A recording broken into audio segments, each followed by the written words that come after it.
আজকে এমপি সাহেবের ঘোষণা ধৈর্য ধরতে বলা এবং ধৈর্য ধরানোর পরেও আপনারা সুশীল সমাজের পক্ষ থেকে এই ব্যাপারটা বা প্রোটেস্ট চালিয়ে যাওয়ার ব্যাপারে কি ভাবছেন?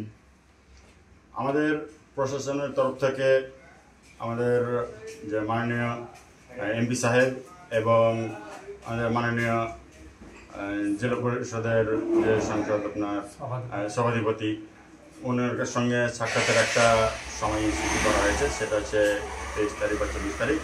সেদিন আমরা কি বার্তা পাই দেখি। যদি সেই বার্তাতে আমাদের পিডব্লিউডির কোনো যদি রাস্তার সম্পর্কে কোনো কিছু উনি সহযোগিতা না করেন, তাহলে আমাদের এই আন্দোলন যতদিন আমরা পিডব্লিউডি করছি ততদিন আমরা ছাড়ব না আন্দোলন করা, আমাদের আন্দোলন চলতে থাকবে। আর একটা আমি এমপি সাহেবকে বার্তা দিতে চাই, আমাদের কাবিলপুরের জনসাধারণকে যদিও একটুও যদি ভালোবেসে থাকেন, যে অন্তর থেকে একটু ভালোবেসে থাকেন, তাহলে চাইবো আপনি শিগগির আপনি পিডব্লিউডির রাস্তার ব্যবস্থা করেন।